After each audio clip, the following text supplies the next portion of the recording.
Hello guys, আজকে আমি আপনাদেরকে একটা শিক্ষণীয় ভিডিও দিব, যেটা দিয়ে আপনারা যে গ্রাম থেকে যারা ফার্স্ট টাইম ঢাকা আসে তাদের জন্য। হ্যাঁ, যে কীভাবে লিফটে উপরে উঠতে হয়, কীভাবে লিফটে নিচে নামতে হয়, কোন কোন সুইচ টিপতে হয় সেটা দেখাবো এখন আপনাদেরকে।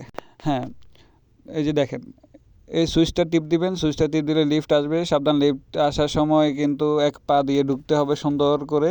তারপরে ঘুরে দাঁড়িয়ে এখানে সুইচ আছে, আমি সবচেয়ে উপরে যাব, যততলা যাব এইটে টিপ দিব। হ্যাঁ, আবার কিন্তু সুইচ টিপার সময় সাবধান, এখানে তো কারেন্ট থাকতে পারে, হুটহাট একটা শর্ট খেয়ে ব্যাঙ্গেসার মতো 3টে আছাড় খেতে পারেন। সাবধানে টিপবেন, হ্যাঁ, যাতে মাইরমুন না খেতে হয় লিফটে, সেজন্য বলে দিলাম। আবার পরে বলবেন যে আমার ভিডিও থেকে শিখে কারেন্টের শর্টমট খেয়ে মরে গেছেন। হ্যাঁ, এজন্য শিখিয়ে দিলাম আগে থেকে। হ্যাঁ, লিফট হচ্ছে যে আবার ধরেন উপরে উঠা, যেটাকে ইংরেজিতে বলে উপরে ওঠার যন্ত্র, এটা হচ্ছে লিফট। আর এই ভিডিওর পরে কিন্তু একদম লোক এসে আমাকে গালাগালি করতে পারে, যারা আমাকে গালাগালি করব তাদের মুখে কালাকুত্তার গু। হ্যাঁ, এরকম ভিডিও পেতে আমার পাশে থাকবেন, আমাকে একটু সাপোর্ট করবেন, তাহলে আমি আপনাদেরকে আরও শিক্ষণীয় ভিডিও দেবো, যেটা দিয়ে আপনারা সাধারণভাবে রাস্তাঘাটে চলাফেরা করতে পারেন, যাতে ভুলভালভাবে চলাফেরা মাইর না খেতে হয়।